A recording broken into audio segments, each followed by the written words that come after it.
Some people spend a lifetime searching for proof that kindness still exists. One stormy night in Chicago, all it took was a worn-out umbrella. Rain hammered the sidewalk so hard it sounded like thousands of pebbles scattering across the pavement, drowning out traffic and turning the streets into shimmering rivers beneath the glow of amber streetlights. Naomi Brooks pulled the collar of her faded denim jacket tighter around her neck as icy drops splashed against her sneakers. The damp fabric clung to her sleeves, and every step sent cold water seeping through the thin soles of her shoes. Her shift cleaning offices downtown had ended nearly an hour late, and tomorrow's alarm would ring at 5:30 whether she was ready or not. In one hand she carried a canvas lunch bag with an untouched apple inside. In the other was the only umbrella she owned, its metal ribs slightly bent after years of faithful use.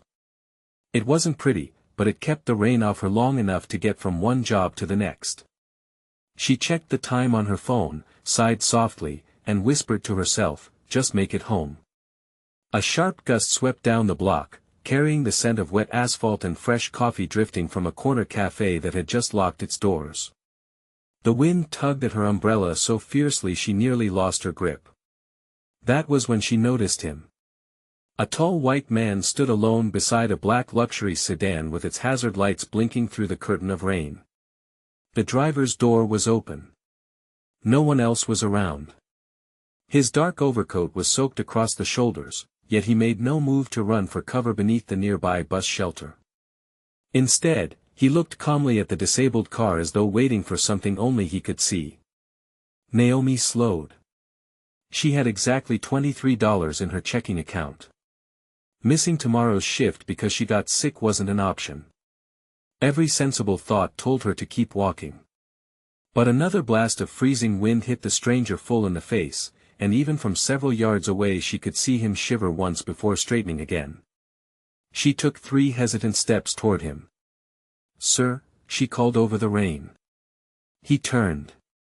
His blue eyes met hers, steady but tired. "Are you all right?" she asked. A faint smile appeared. "I'll be fine. Thank you." She glanced at the empty street. No tow truck. No rideshare. No friends rushing over. Just rain. Endless rain. Naomi looked up at her umbrella, then back at the stranger. For a heartbeat she wrestled with herself. She needed it. She truly did. Then she extended the handle toward him. "You look colder than I do," she said with a gentle smile. "Please, take it." The man didn't reach for it immediately.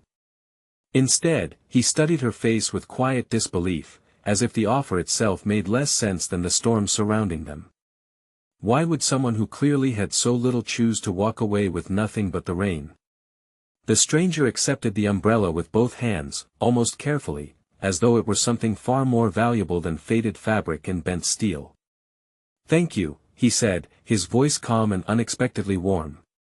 "You should not be the one walking home without it." Naomi offered a small shrug.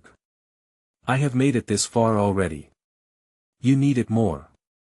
Before he could answer, she turned and hurried down the sidewalk, pulling her jacket over her head as the cold rain soaked through her curls within seconds. Water trickled down the back of her neck, making her shiver, but she never looked back. By the time she reached the elevated train station nearly 3/4 of a mile later, her shoes squished with every step. The station platform smelled faintly of wet concrete and machine oil, while the distant rumble of an approaching train echoed through the steel beams overhead. Naomi wrapped her arms around herself for warmth and smiled anyway. It had been a difficult day, but she still believed that nobody should face a storm alone. The next morning arrived far too quickly. Her apartment was barely 500 square feet, tucked above an aging neighborhood grocery store whose bakery filled the hallway each dawn with the comforting scent of fresh bread and cinnamon rolls. Naomi stood in her tiny kitchen, stirring instant oatmeal while the old radiator hissed unevenly beside the window. She opened her wallet. $23.14. Rent was due in 6 days. Her mother's prescription refill needed another $80 before the weekend. She quietly folded 2 crisp $20 bills into an envelope labeled Mom and placed it beside the coffee maker. "You always send too much," her mother had told her during their phone call the night before. Naomi smiled at the memory and whispered into the empty apartment, "Not enough." By 7 o'clock she was already heading toward her second cleaning job. Without the umbrella, she borrowed a thin plastic poncho from the apartment superintendent, who laughed kindly as he handed it over. "Bring it back if the wind does not carry you away," he joked. Naomi laughed with him. No promises. She never complained, even when the flimsy plastic snapped loudly every time another gust pushed against it. She spent the morning polishing marble countertops inside a luxury condominium overlooking the Chicago River. Her hands smelled faintly of lemon furniture polish, and the soft microfiber cloth glided smoothly across expensive surfaces she could never imagine owning. While she worked, her supervisor mentioned that one of the city's wealthiest business leaders had canceled several important meetings after an unexpected delay the previous evening. Naomi barely listened. Rich people had problems too, she supposed, although theirs sounded very different from hers. Across the city, inside a quiet office lined with dark walnut shelves, a neatly folded umbrella rested on an enormous desk. A single raindrop still clung to the curved wooden handle. The man who had carried it there had postponed every appointment that morning for one reason alone. He looked toward his chief of staff and spoke only one sentence. "Find the woman who gave this to me. Start with every train station within walking distance of downtown." Adrian Romano rarely kept anything that carried no practical value. His office displayed original paintings, polished stone, and shelves filled with leather-bound books that looked untouched, yet every object had been chosen with deliberate care. The faded umbrella resting across his desk belonged in none of those categories. Its fabric had been patched by hand in one corner with dark thread that did not quite match, and the wooden handle carried tiny scratches from years of use. Even so, Adrian found himself looking at it every few minutes. Fresh coffee filled the room with a rich aroma, but he had not taken more than a single sip. Beyond the floor-to-ceiling windows, sunlight reflected off the Chicago River, replacing the storm with a sky so clear it almost made the previous night's rain seem imaginary. His chief of staff, Daniel Mercer, stood quietly with a tablet in hand. "Sir, I can have a new umbrella delivered from Milan by this afternoon," he offered carefully. Adrian glanced up with the faintest smile. "That is not the point." Daniel hesitated. In 12 years of working beside Adrian, he had watched executives compete for his approval, politicians request private meetings, and celebrities seek invitations to his charity galas. Generosity toward Adrian always arrived wrapped in expectation. Favors were investments. Compliments came with hidden invoices. Last night had been different. The woman had walked away before she even learned his name. Adrian leaned back in his chair, his fingertips resting lightly against the old handle. The smooth wood still felt faintly cool beneath his skin. "Did she ask for money?" he said. "No, sir." "Did she ask who I was?" "No, sir." "Did she even wait for a thank you?" Daniel lowered his eyes. "She disappeared before our security team reached the block." Silence settled over the office. Somewhere beyond the closed doors, a grandfather clock marked another passing minute with a deep, measured chime. Adrian had spent years building businesses, funding hospitals, restoring neighborhoods, and employing thousands across the city. Newspapers called him one of Chicago's most influential entrepreneurs. Others whispered different titles behind closed doors. None of them mattered at that moment. The only question occupying his mind was painfully simple. Who gives away the only thing keeping them dry to a complete stranger? He stood and walked toward the window, watching tiny boats carve white trails through the water below. "People usually recognize my face," he said quietly. "If they do. Not, they recognize the cars, the security, or the headlines." Daniel nodded. "She recognized none of it." Adrian answered without turning around. "Exactly." He picked up the umbrella once more, noticing a small handwritten label tucked inside the strap. The ink had faded with time, but one word remained perfectly clear. Brooks. It was not much, yet it was more than they had an hour earlier. Adrian handed the umbrella back to Daniel. Do not search through company records first, he instructed. Start where ordinary people live. Grocery stores. Train stations. Cleaning agencies. Someone who repairs things instead of replacing them leaves a trail. Daniel accepted the umbrella with unusual care and gave a respectful nod. Less than 30 minutes later, one phone call from a neighborhood cleaning service reached a supervisor who paused after hearing a single last name, then slowly turned toward the hallway just as Naomi Brooks stepped through the door carrying a bucket and a stack of fresh towels. Naomi balanced the bucket against her hip as she followed her supervisor through the grand entrance of the Ashford estate, a mansion so large that every footstep seemed to disappear into polished stone and towering ceilings. Fresh lilies scented the air, blending with the faint aroma of furniture wax until the whole house felt impossibly refined. Crystal chandeliers scattered warm light across the marble floor, making every surface sparkle. Naomi lowered her eyes and quietly adjusted the cleaning cart. Guest areas first, her supervisor, Linda, reminded the team. The owner is hosting an important business luncheon. Stay professional, stay invisible. Naomi nodded with an easy smile. Yes, ma'am. She had heard those instructions countless times before. Wealthy clients rarely noticed the people who polished their windows, folded their towels, or erased fingerprints from gleaming tables. She preferred it that way. Invisible workers kept their jobs. As she wiped a long walnut dining table with slow, careful strokes, laughter drifted in from the next room. The soft clink of crystal glasses mixed with quiet conversation, interrupted now and then by the gentle melody of a piano recording playing through hidden speakers. Naomi focused on her work, humming under her breath without realizing it. A few minutes later, one of the catering staff hurried past carrying a tray of sparkling water. Another employee accidentally brushed her shoulder. The tray tipped. A glass slid free and splashed cold water across Naomi's uniform before shattering harmlessly against the thick carpet runner. The room fell silent for a heartbeat. I am so sorry, the young waiter gasped, reaching for napkins.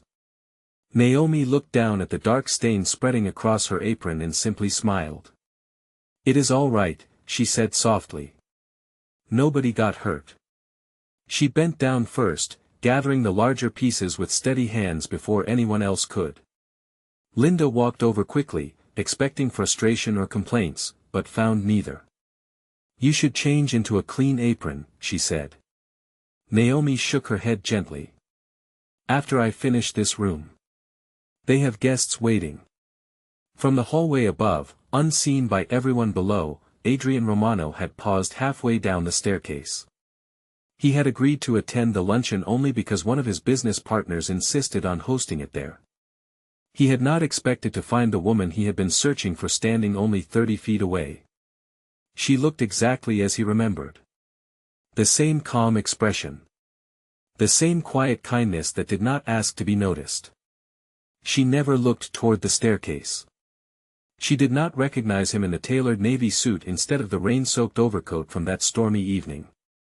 Adrian remained perfectly still, watching as she thanked the waiter for helping gather the broken glass instead of blaming him for the accident. One guest glanced toward the scene and muttered, "She is taking it better than most executives would." Adrian heard every word. A thoughtful expression settled across his face. Daniel, standing beside him, spoke quietly enough that only Adrian could hear. "Sir, would you like me to introduce her?" Adrian kept his eyes on Naomi as she returned to polishing the table, acting as though nothing unusual had happened. After a long pause, he answered with one calm sentence. "Not yet. I want to know if she is the same person when she believes nobody is watching." The luncheon ended just after 2 o'clock, but Adrian Romano remained near the upstairs balcony instead of joining the departing guests. Below, Naomi moved quietly from room to room with a fresh stack of folded linen towels tucked against her arm. The faint scent of citrus cleaner lingered in the air, mixing with the buttery aroma of pastries that had been left untouched on a nearby buffet. She greeted every employee with the same gentle smile, thanked the kitchen staff when they offered her a bottle of water, and never once behaved as though anyone owed her attention. Adrian watched in thoughtful silence. Finally he turned toward Daniel. "Contact Bright Horizon Cleaning Services," he said. "Tell them I need one specific employee assigned to my residence for a temporary contract." Daniel nodded immediately. "I will make the arrangements." Less than an hour later, the request reached Bright Horizon's office. The operations manager stared at the email twice before calling everyone into the break room. "We just received a personal request from Romano Holdings," she announced. A wave of excited whispers filled the room. Those contracts paid well and often lasted for months. The manager scanned the paperwork once more before looking up. "The requested employee is Naomi Brooks." Every head turned toward Naomi, who had just stepped inside carrying a supply tote. "Me?" she asked in genuine surprise. "There has to be some mistake." Before the manager could answer, another supervisor, Karen Ellis, folded her arms. Her smile was polite, but her tone carried unmistakable doubt. "A mistake is exactly what I am wondering," she said. "Clients at that level do not usually remember the name of someone who cleaned a table for 10 minutes. The room grew noticeably quieter. Naomi blinked, confused rather than offended. "I have never met anyone from Romano Holdings," she answered honestly. Karen raised an eyebrow. "Are you sure?" "Because requests like this do not happen without a reason." A few employees exchanged uncertain glances. One quietly murmured, "Maybe she impressed somebody." Karen gave a soft, skeptical laugh. "Or maybe somebody wants us to believe that." Naomi felt heat rise to her cheeks. She searched her memory, replaying every assignment from the past week, but nothing made sense. She could still feel the rough texture of the cleaning cloth in her hands from earlier that afternoon, and now those same hands tightened around the strap of her tote bag. "I cannot explain something I do not understand," she said gently. "I only did my job." Karen studied her for another moment before sliding the printed invitation across the table. "Well, if you accept, you report to the Romano residence tomorrow morning at 8 o'clock sharp. Just remember, people with that kind of influence expect perfection." Naomi picked up the envelope carefully. The thick cream-colored paper felt unusually heavy between her fingers. Embossed across the front was an elegant silver crest she had never seen before. As everyone slowly returned to work, she slipped the envelope into her bag, still convinced someone else had been meant to receive it. Several miles away, Adrian stood beside the restored umbrella now resting near the entrance of his home, quietly asking his house manager to prepare for a guest who had no idea that the first conversation inside those walls would test far more than her cleaning skills. The following morning Naomi arrived 10 minutes early, wearing her cleanest navy uniform and carrying the same canvas tote she used every day. The iron gates of the Romano residence opened without a sound, revealing a long driveway lined with maple trees whose leaves shimmered in the cool morning breeze. Freshly cut grass scented the air, and a stone fountain sent a steady rush of water across the quiet courtyard. Everything looked immaculate, yet Naomi felt a knot forming in her stomach. A house manager welcomed her politely and guided her into a bright reception room where sunlight spilled across polished hardwood floors. "Please have a seat, Miss Brooks," he said. "Someone will be with you shortly." She thanked him and sat carefully on the edge of a leather chair, folding her hands in her lap. Before long, another woman entered carrying a thin folder. She introduced herself as Victoria Hale, the Director of Household Operations. Her smile was courteous, but her eyes remained cautious. "Before we continue," Victoria said, "there are a few questions we need to clear up." Naomi nodded.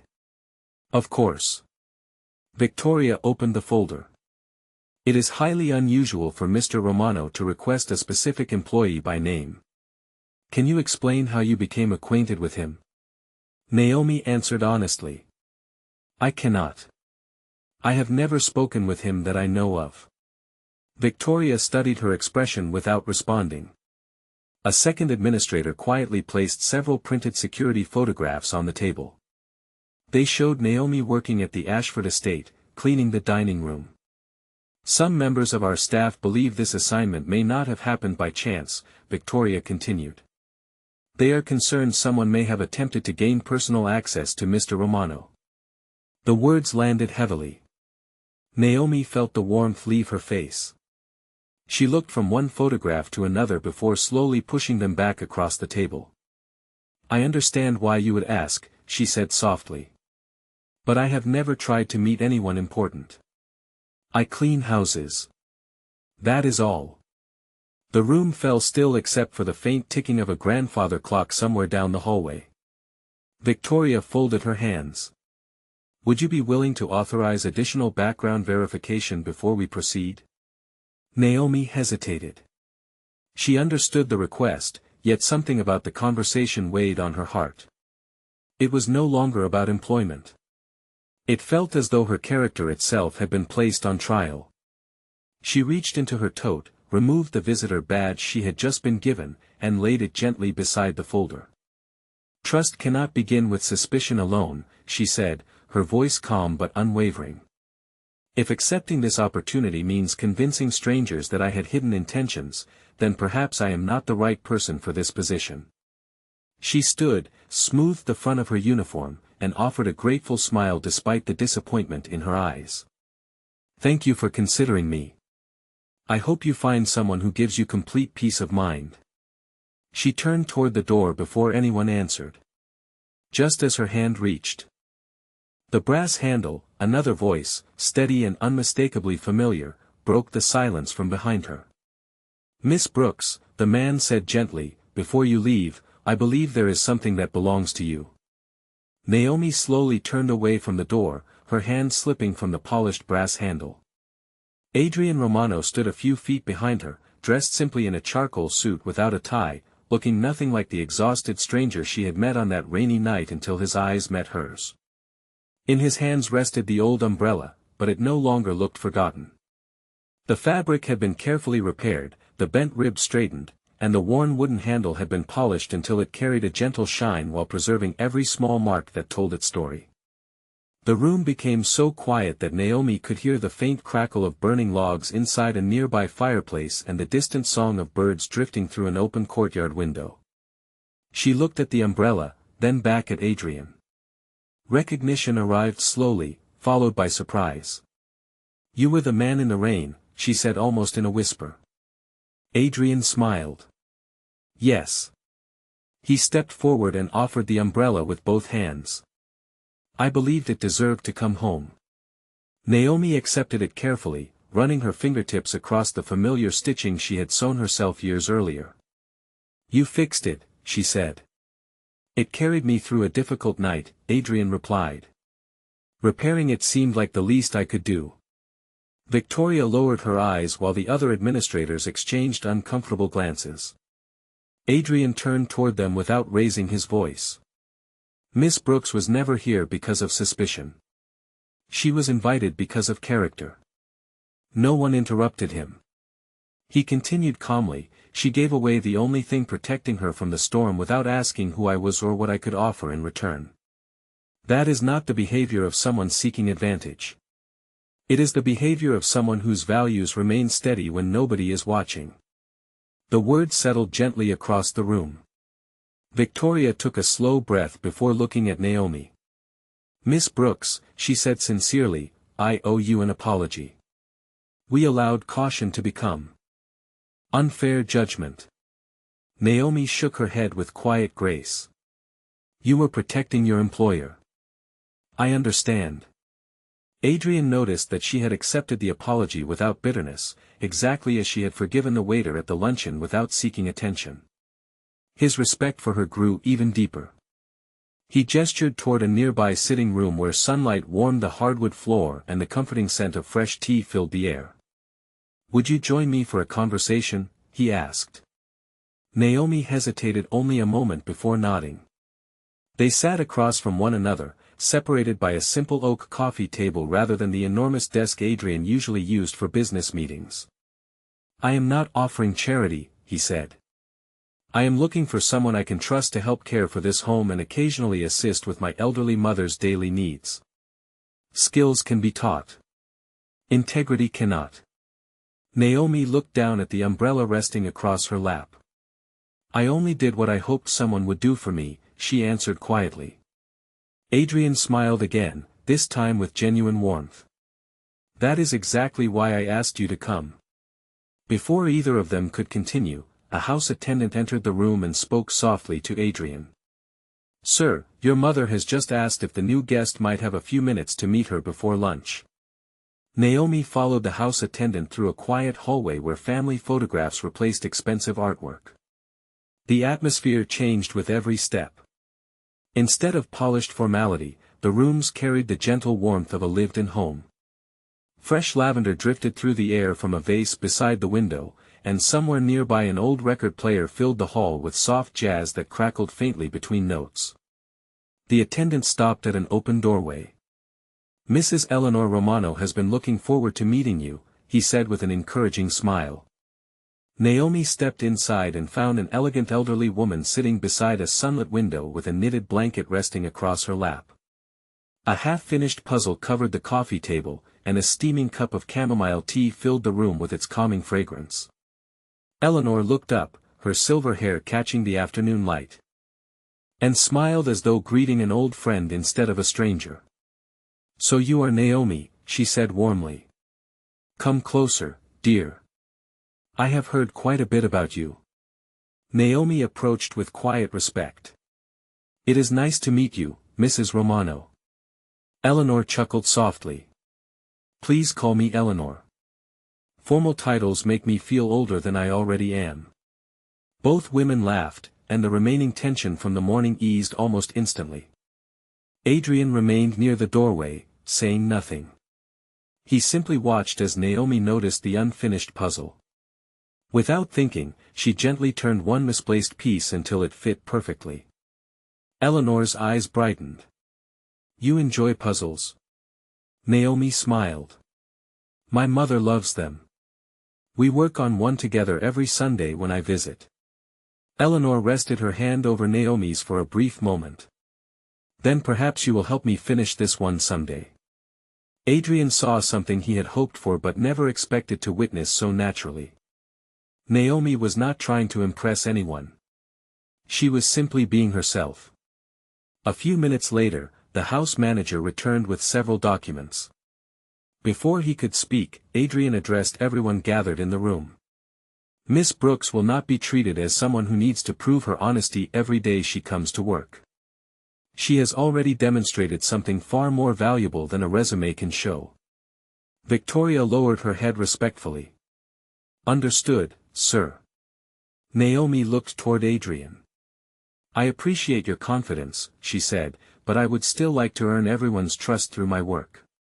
Adrian nodded. "That is exactly the answer I expected." The conversation continued over tea, and for the first time that day nobody spoke about investigations, assumptions, or suspicion. They discussed Eleanor's favorite books, Naomi's mother, neighborhood bakeries, and the simple comfort of sharing breakfast with family. The rich aroma of warm butter cookies filled the room as a tray arrived from the kitchen, and Eleanor insisted Naomi take the first one. "Nobody leaves this room hungry," she declared with a playful grin. Naomi accepted the cookie, laughing softly, and the sound seemed to brighten the entire house. Yet as the afternoon drew to a close, Daniel quietly entered and leaned toward Adrian with an update that immediately changed the expression on his face. "Sir," he said in a low voice, "there is one more matter involving the staff that should probably be addressed before Miss Brooks begins her first official day tomorrow." Daniel waited until everyone had stepped into the library before speaking. Tall shelves filled with well-worn books surrounded the room, carrying the comforting scent of aged paper and cedar wood, while afternoon sunlight filtered through stained glass and painted quiet colors across the floor. "The concern comes from the household staff," he explained carefully. Some employees feel that bringing in someone from outside for such a personal role may overlook people who have worked here for years. Adrian listened without interruption. Naomi immediately understood. She had seen similar situations at every workplace she had ever known. Promotions and opportunities often stirred quiet disappointment, even among good people. "I do not want to become the reason anyone feels ignored," she said sincerely. "If my being here creates division, perhaps you should choose someone already on your team." Adrian looked at her for a long moment before answering. "That is exactly why I cannot make decisions based only on seniority. This position is about trust, compassion, and consistency." He turned toward Daniel. "Invite everyone into the sunroom." Within minutes the household staff gathered, exchanging uncertain glances as warm light poured through the glass ceiling above them. The fragrance of fresh rosemary from the nearby garden drifted in whenever the breeze nudged the open windows.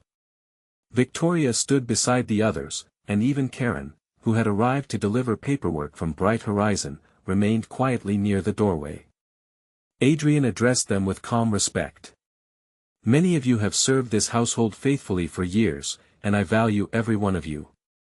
This decision is not a judgment against anyone in this room." He paused before continuing. "Miss Brooks is not replacing your dedication. She is joining it." The room remained silent. Then an older housekeeper named Margaret stepped forward.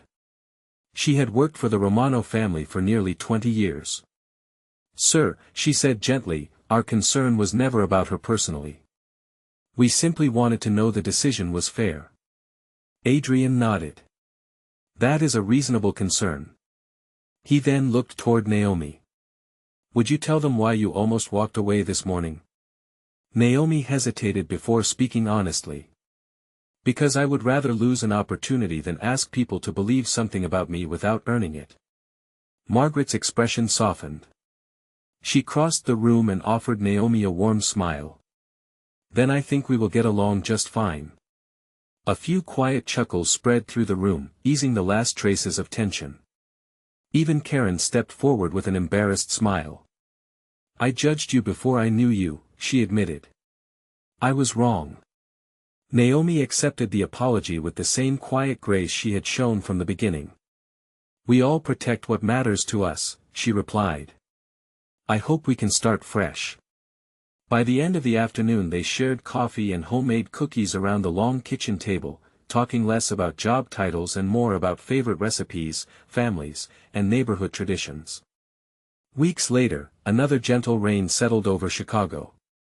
As Naomi prepared to leave after visiting Eleanor, Adrian met her at the front door carrying the restored umbrella. He handed it to her with a smile. "I think it belongs with the person who taught me its real value." Naomi opened the umbrella, listening to the soft rhythm of raindrops dancing across the fabric as the cool evening air brushed her face. She thanked him, stepped onto the walkway, and turned back once more before heading home. Neither of them had been changed by wealth or circumstance.